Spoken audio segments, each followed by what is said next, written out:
ಬಳ್ಳಾರಿ ಜಿಲ್ಲಾಸ್ಪತ್ರೆಯಲ್ಲಿ ಬಾಣಂತಿಯರ ಸರಣಿ ಸಾವಿನ ವಿಚಾರಕ್ಕೆ ಸಂಬಂಧಪಟ್ಟಂತೆ ಮತ್ತಷ್ಟು ಬೆಳವಣಿಗೆಗಳಾಗ್ತಾ ಇರುವಂಥದ್ದು. ಸರಣಿ ಸಾವಿನ ಬೆನ್ನಲ್ಲೇ ಆಘಾತಕಾರಿ ವಿಚಾರಗಳು ಕೂಡ ಬೆಳಕಿಗೆ ಬರ್ತಾ ಇದೆ.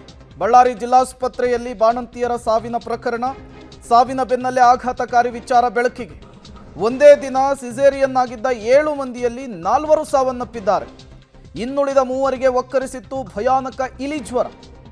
ಇಲಿಜ್ವರಕ್ಕೆ ಸಿಕ್ಕು ತತ್ತರಿಸಿದ 3 ಬಾಣಂತಿಯರು, ಇಲಿಜ್ವರಕ್ಕೆ ತುತ್ತಾಗಿದ್ದ ಬಾಣಂತಿಯರು ಇದೀಗ ಚೇತರಿಕೆ ಕಂಡಿದ್ದಾರೆ. ಬಿಮ್ಸ್ ಆಸ್ಪತ್ರೆಯ ವೈದ್ಯರ ಸತತ ಪ್ರಯತ್ನದಿಂದ ಬಾಣಂತಿಯರು ಬಚಾವಾಗಿರುವಂಥದ್ದು. ಸುಮಲತಾ, ಮಹಾಲಕ್ಷ್ಮಿ ಡಿಸ್ಚಾರ್ಜ್ ಆಗಿದ್ದಾರೆ, ಮತ್ತೊಬ್ಬರಿಗೆ ಚಿಕಿತ್ಸೆಯನ್ನು ಮುಂದುವರಿಸಲಾಗಿರುವಂಥದ್ದು. ಇದು ಬಳ್ಳಾರಿ ಜಿಲ್ಲಾಸ್ಪತ್ರೆಯಲ್ಲಿ ಬಾಣಂತಿಯರ ಸಾವಿನ ಪ್ರಕರಣಕ್ಕೆ ಸಂಬಂಧಪಟ್ಟಂತೆ ಇವತ್ತಾಗ್ತಾ ಇರುವಂತಹ ಬೆಳವಣಿಗೆಗಳು. ಒಂದು ಕಡೆ ಆರೋಗ್ಯ ಇಲಾಖೆಯಿಂದ ಇನ್ವೆಸ್ಟಿಗೇಷನ್ ಆಗ್ತಾ ಇದೆ, ಮತ್ತೊಂದು ಕಡೆ ಇದೇ ವಿಚಾರಕ್ಕೆ ಸಾಕಷ್ಟು ಬೆಳವಣಿಗೆಗಳಾಗ್ತಾ ಇರುವಂಥದ್ದು. ಒಂದೇ ದಿನ ಸಿಸೇರಿಯನ್ ಆಗಿದ್ದ 7 ಮಂದಿಯಲ್ಲಿ 4 ಸಾವನ್ನಪ್ಪಿದ್ರು. ಇದಕ್ಕೆ ಕಾರಣ ಇಲಿಜ್ವರ. ಇಲಿಜ್ವರಕ್ಕೆ ಸಿಕ್ಕು ತತ್ತರಿಸಿದಂತಹ 3 ಬಾಣಂತಿಯರನ್ನು ಈಗ ರಕ್ಷಿಸುವಂತಹ ಕೆಲಸ ಕೂಡ ಆಗಿದೆ. ಆಸ್ಪತ್ರೆಯಲ್ಲಿ ಸಿಸರಿನ್ ಬಳಿಕ 7 ಬಾಣಂತಿಯರು ಅಸ್ವಸ್ಥರಾಗಿದ್ರು. ಅದರಲ್ಲಿ 4 ಜನ ಮೃತಪಟ್ಟಿದ್ರು. ಆದರೆ ಅದೇ ದಿನ ಬಳ್ಳಾರಿಯ ಬಿಮ್ಸ್ ಆಸ್ಪತ್ರೆಗೆ ದಾಖಲಾಗಿದ್ದಂಥ 3 ಜನ ಬಾಣಂತಿಯರಲ್ಲಿ ಇಲಿಜ್ವರ ಕಾಣಿಸಿಕೊಂಡಿತ್ತು ಅನ್ನುವಂಥ ಆತಂಕಕಾರಿ ವಿಚಾರ ಇದೀಗ ಬೆಳಕಿಗೆ ಬಂದಿದೆ. ಆದರೆ ಅದೃಷ್ಟವಶಾತ್ ಎಲ್ಲ ಬಾಣಂತಿಯರು ಸಹಿತ ಈಗಾಗಲೇ ಗುಣಮುಖರಾಗಿದ್ದಾರೆ, ಚೇತರಿಸಿಕೊಂಡಿದ್ದಾರೆ. ಅದರಲ್ಲಿ 2 ಡಿಸ್ಚಾರ್ಜ್ ಆದರೆ ಇನ್ನೊಬ್ಬರು ಬಳ್ಳಾರಿಯ ಬಿಮ್ಸ್ ಆಸ್ಪತ್ರೆಯಲ್ಲಿ ಚಿಕಿತ್ಸೆ ಪಡೀತಾ ಇದ್ದಾರೆ. ಹಾಗಾದ್ರೆ ಇಲಿಜ್ವರ ಅಂದ್ರೇನು, ಇಲಿಜ್ವರದ ಆತಂಕ ಎಷ್ಟರ ಮಟ್ಟಿಗೆ ಇರುತ್ತೆ ಅನ್ನುವಂಥ ವಿಚಾರಕ್ಕೆ ಸಂಬಂಧಪಟ್ಟಂತೆ ನಮ್ಮ ಜೊತೆಗೆ ಮಾತಾಡಲಿಕ್ಕೆ ಸ್ವತಃ ಬಿಮ್ಸ್ ಆಸ್ಪತ್ರೆ ಡೈರೆಕ್ಟರ್ ಆಗಿರ್ತಕ್ಕಂಥ ಗಂಗಾಧರ್ ಗೌಡ್ರ ಅವ್ರನ್ನೇ ಮಾತಾಡ್ಸೋಣ. ಸರ್, ಈಗ 3 ಬಾಣಂತಿಯರಲ್ಲಿ ಇಲಿಜ್ವರ ಬಂದಿತ್ತು ಅನ್ನುವಂಥದ್ದು ಸರ್, ಯಾರ್ಯಾರಿಗೆ ಮತ್ತು ಯಾವ ಹಂತದಲ್ಲಿ ಅದನ್ನು ಪರಿಶೀಲನೆ ಮಾಡಿದ್ರೆ, ತಪಾಸಣೆ ಮಾಡಿದ್ರಿ ಅಂತ ಸರ್? ನಮಗೆ ಜಿಲ್ಲಾಸ್ಪತ್ರೆಯಿಂದ ಸುಮಾರು 7 ಜನ ಸಿಜೇರಿಯನ್ ಆದ ನಂತರ ಇಲ್ಲಿ ಹೆಚ್ಚಿನ ಚಿಕಿತ್ಸೆಗಾಗಿ ಬಂದಿದ್ದರು. ಅದರಲ್ಲಿ ಮಹಾಲಕ್ಷ್ಮಿ, ಸುಮಲತಾ ಹಾಗೂ ಸುಮಯ್ಯ ಅನ್ನೋರಿಗೆ ಇಲಿಜ್ವರದ ಸ್ಕ್ರೀನಿಂಗ್ ಮಾಡ್ತಾ ನಮಗೆ ಅವ್ರು ಪಾಸಿಟಿವ್ ಇದ್ದಾರೆ ಅಂತ ಗೊತ್ತಾಯಿತು. ಲೆಪ್ಟೋಸ್ಪೈರೋಸಿಸ್ ಅಥವಾ ಇಲಿಜ್ವರ ಅಂತ ಹೇಳ್ತೀವಿ ಕನ್ನಡದಲ್ಲಿ. ಅವರಿಗೆ ಇಲಿಜ್ವರಕ್ಕೆ ಚಿಕಿತ್ಸೆ ನೀಡಿ ಅವರು ಸಂಪೂರ್ಣ, ಈಗ ಮಹಾಲಕ್ಷ್ಮಿ ಹಾಗೂ ಸುಮಲತಾ ಸಂಪೂರ್ಣ ಗುಣಮುಖರಾಗಿ ಮನೆಗೆ ತಳ್ಳಿದ್ದಾರೆ. ಸುಮಯ್ಯ ಮಾತ್ರ ಬೇರೆ ಸ್ವಲ್ಪ ಅವರಿಗೆ ತೊಂದರೆ ಇತ್ತು, ಗಂಭೀರ ಸ್ಥಿತಿಯಲ್ಲಿ ಬಂದಿದ್ದರು.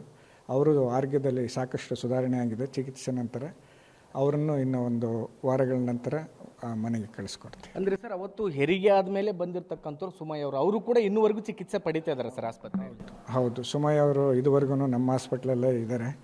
ಬೇರೆ ಎಲ್ಲ ಡಿಸ್ಚಾರ್ಜ್ ಆಗಿ ಹೋಗಿದ್ದಾರೆ. ಮುಸ್ಕಾನ್ ಅಂತ ಒಂದು ಪೇಷಂಟ್ ಇತ್ತು, ಅವರು ಬಳ್ಳಾರಿ ಹೆಲ್ತ್ ಸಿಟಿಗೆ ಅಡ್ಮಿಟ್ ಆಗಿದ್ದಾರೆ ಕೋರಿಕೆ ಮೇರೆಗೆ, ಅವರು ಮೃತಪಟ್ಟಿದ್ದಾರೆ.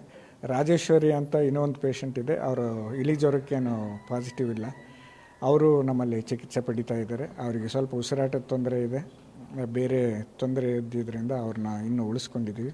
ಒಂದು 3-4 ದಿವಸದಲ್ಲಿ ಅವರನ್ನು ಬಿಡುಗಡೆಗೊಳಿಸ್ತಾರೆ. ಸರ್, ಈಗ ಒಂದೇ ಟೈಮಲ್ಲಿ ಸಿಸೇರಿಯನ್ ಆದಂಥ ಬಾಣಂತಿಯರಿಗೆ ಇಲಿಜ್ವರ ಕಾಣಿಸ್ಕೊಂಡಿರುವಂಥದ್ದು ಸರ್, ಇದು ಅಲ್ಲಿ ಸಿಸೇರಿಯನ್ ಆದಂಥ ಸಂದರ್ಭದಲ್ಲಿ ಅಂದರೆ ಏನು ಹೆರಿಗೆ ಆಯ್ತಲ್ಲ ಸರ್, ಆ ಟೈಮಲ್ಲಿ ಏನಾದರೂ ಹೆಚ್ಚು ಕಡಿಮೆ ಆಗಿರ್ಬೋದು ಹೆಂಗೆ ಸರ್? ಆ ಥರ ಸಿಜೇರಿಯನ್ ಆದ ಸಂದರ್ಭದಲ್ಲೇನೂ ಆಗಿರಲಿಕ್ಕಿಲ್ಲ. ಯಾಕೆಂದರೆ ಇದು ಯೂರಿನ್ ಕಂಟ್ಯಾಮಿನೇಷನ್, ಇದರಿಂದ ರ್ಯಾಟ್ ಯೂರಿನ್ ಕಂಟ್ಯಾಮಿನೇಷನಿಂದ ಆಗಿರ್ತಕ್ಕಂಥದ್ದು. ನಮ್ಮಲ್ಲಿ ಹೆಚ್ಚು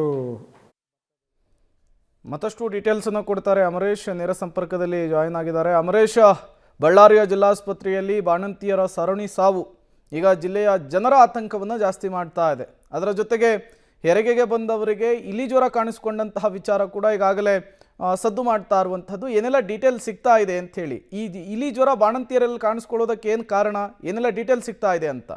ಪ್ರೇಮ್ ಕುಮಾರ್, ಬಳ್ಳಾರಿಯ ಜಿಲ್ಲಾಸ್ಪತ್ರೆಯಲ್ಲಿ ಸಿಸೇರಿಯನ್ ಆದ ಬಳಿಕ ಏಕಾಏಕಿ ಬಾಣಂತಿಯರು ಅಸ್ವಸ್ಥಗೊಂಡಿದ್ರು. ಅದರಲ್ಲಿ 7 ಜನರನ್ನ ಬಳ್ಳಾರಿಯ ಬಿಮ್ಸ್ ಆಸ್ಪತ್ರೆಗೆ ದಾಖಲಿಸಲಾಗಿತ್ತು. ಅದರಲ್ಲಿ 2 ಮೃತಪಟ್ಟಿದ್ರೆ ಇನ್ನು 5 ಜನ ಅಲ್ಲೇ ಚಿಕಿತ್ಸೆಯನ್ನು ಪಡಿತಾ ಇದ್ರು. ಅದರಲ್ಲಿ ಪ್ರಮುಖವಾಗಿ ಸುಮಯ್ಯ, ಸುಮಲತಾ ಮತ್ತು ಮಹಾಲಕ್ಷ್ಮಿ ಅನ್ನುವಂಥ 3 ಬಾಣಂತಿಯರಿಗೆ ಇಲಿಜ್ವರ ಇರುವಂಥದ್ದು ಪತ್ತೆಯಾಗಿತ್ತು. ಆ ಸಂದರ್ಭದಲ್ಲಿ ಅವರ ಬ್ಲಡ್ ಸ್ಯಾಂಪಲ್ ಅನ್ನು ತೆಗೆದುಕೊಂಡೋಗಿ ತಪಾಸಣೆ ಮಾಡಿದಾಗ ಈ ಒಂದು ಮಾರಣಾಂತಿಕ ಕಾಯಿಲೆ ಅಂತ ಹೇಳ್ಬೋದಾಗಿದೆ. ಯಾಕಂದ್ರೆ ಇದು ಸಾಂಕ್ರಾಮಿಕ ರೋಗ ಆಗಿರೋದ್ರಿಂದ ಇಲಿಜ್ವರ ಪತ್ತೆಯಾಗಿದ್ದರಿಂದ ಸಹಜವಾಗಿಯೇ ಬಳ್ಳಾರಿಯ ಬಿಮ್ಸ್ ಆಸ್ಪತ್ರೆ ವೈದ್ಯರುಗಳು ಸಹಿತ ಸಹಿತ ಆತಂಕಕ್ಕೆ ಒಳಗಾಗಿದ್ರು. ಅದಾದ್ಮೇಲೆ ಅವರಿಗೆ ಸುಧಾರಿಸಿಕೊಂಡು ಕಾಲಕ್ಕೆ ತಕ್ಕಂತೆ ಚಿಕಿತ್ಸೆನ ಕೊಡೋದ್ರ ಮೂಲಕ ಈಗಾಗಲೇ ಇಲಿ ಜ್ವರಕ್ಕೆ ತುತ್ತಾಗಿದ್ದಂತ ಬಾಣಂತಿಯರು ಗುಣಮುಖರಾಗಿದ್ದಾರೆ. ಇಬ್ರು ಡಿಸ್ಚಾರ್ಜ್ ಆಗಿದ್ರೆ, ಇನ್ನೊಬ್ರು ಸುಮಯ್ಯ ಅನ್ನುವಂಥವ್ರಿಗೆ ಸ್ವಲ್ಪ ಯೂರಿನ್ ಪ್ರಾಬ್ಲಮ್ ಆಗಿರೋದ್ರಿಂದ ಅವರನ್ನ ಜಿಲ್ಲಾ ಅಂದ್ರೆ ಬಿಮ್ಸ್ ಆಸ್ಪತ್ರೆಯಲ್ಲಿ ಇಟ್ಕೊಂಡಿದ್ದಾರೆ. ಅವರಿಗೆ ಚಿಕಿತ್ಸೆಯನ್ನು ಕೂಡ ಕಂಟಿನ್ಯೂ ಮಾಡಿದ್ದಾರೆ.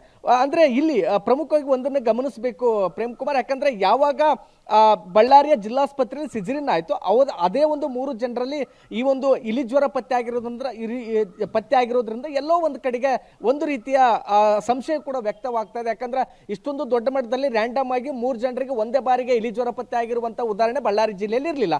ಆದ್ರೆ ಇದೇ ಮೊದಲ ಬಾರಿಗೆ ಆ ರೀತಿ ಮೂರು ಜನರಿಗೆ ಏಕಕಾಲಕ್ಕೆ ಇಲಿ ಜ್ವರ ಪತ್ತೆ ಆಗಿರೋದ್ರಿಂದ ಸಾಕಷ್ಟು ಅನುಮಾನಗಳು ಕೂಡ ಉಟ್ಕೊಳ್ತಾ ಇದ್ದಾವೆ. ಎಲ್ಲೋ ಒಂದು ಕಡೆಗೆ ಜಿಲ್ಲಾಸ್ಪತ್ರೆಯಿಂದನೇ ಈ ಒಂದು ಇಲಿ ಜ್ವರ ಬರ್ಲಿಕ್ಕೆ ಸಾಧ್ಯ ಆಯ್ತಾ ಅನ್ನುವಂತ ಚರ್ಚೆಗಳು ಕೂಡ ಕಾಣಿಸ್ಕೊಳ್ತಾ ಇದಾವೆ. ಆದ್ರೆ ಅದ್ರ ಜೊತೆಗೆ ಬಳ್ಳಾರಿಯ ಬಿಮ್ಸ್ ಡೈರೆಕ್ಟರ್ ಕೂಡ ಒಂದು ಮಾತನ್ನ ಸ್ಪಷ್ಟಪಡಿಸಿದ್ರೆ, ಅಂದ್ರೆ ಇಲಿ ಜ್ವರ ಪತ್ತೆ ಆಗುವಂತದ್ದು ಅದು ಇಲಿಯ ಮೂತ್ರದಿಂದ ಬಂದಿದೆ. ಹೀಗಾಗಿ ನಮ್ಮಲ್ಲಿ ಭತ್ತ ಕೊಯ್ಲು ಮಾಡುವಂತ ಪ್ರದೇಶಗಳು ಹೆಚ್ಚಾಗಿರೋದ್ರಿಂದ ಅಲ್ಲಿಂದನೇ ಅದೇನಾದ್ರೂ ಮೂತ್ರ ಸಿಂಪಡಣೆಯಾಗಿ ಅದನ್ನ ನೀರನ್ನು ಕುಡಿದಾದ್ಮೇಲೆ ಬಂದಿರಬಹುದಾಗಿರ್ತಕ್ಕಂಥ ಸಾಧ್ಯತೆಗಳಿದೆ ಅನ್ನುವಂಥದ್ದನ್ನ ಈಗಾಗಲೇ ಬಿಮ್ಸ್ ಡೈರೆಕ್ಟರ್ ಕೂಡ ಸ್ಪಷ್ಟಪಡಿಸಿದ್ರೆ, ಒಂದು ವೇಳೆ ಅಲ್ಲಿರ್ತಕ್ಕಂಥ ಬಿಮ್ಸ್ ನ ವೈದ್ಯರೇನಾದ್ರೂ ಸ್ವಲ್ಪ ನಿರ್ಲಕ್ಷ್ಯ ಮಾಡಿದ್ರು ಸಹಿತ ಆ 3 ಬಾಣಂತಿಯರ ಜೀವಕ್ಕೂ ಸಹಿತ ಅಪಾಯ ಬಂದು ಒದಗಬಹುದಾದ ಸಾಧ್ಯತೆ ಇತ್ತು. ಆದ್ರೆ ವೈದ್ಯರ ಜಾಣ ನಡೆಯಿಂದ ಅವರು ಕಾಲಕ್ಕೆ ಅವರಿಗೆ ಚಿಕಿತ್ಸೆಯನ್ನು ಕೊಡೋದ್ರ ಮೂಲಕ ಇದೀಗ ಆ 3 ಏನು ಇಲಿ ಜ್ವರಕ್ಕೆ ತುತ್ತಾಗಿದ್ರು ಅವರನ್ನು ಕೂಡ ಗುಣಪಡಿಸುವಲ್ಲಿ ಯಶಸ್ವಿಯಾಗಿದ್ರೆ. ಹೀಗಾಗಿ ಯಾವುದೇ ಆತಂಕ ಇಲ್ಲ, ಈಗಾಗಲೇ ಎಲ್ಲರೂ ಕೂಡ ಗುಣಮುಖರಾಗಿದ್ದಾರೆ ಅನ್ನುವಂತ ಆಶಾದಾಯಕ ಮಾತುಗಳನ್ನು ಈಗಾಗಲೇ ಬಿಮ್ಸ್ ಡೈರೆಕ್ಟರ್ ಕೂಡ ಹೇಳಿದ್ದಾರೆ. Prem Kumar, okay, thank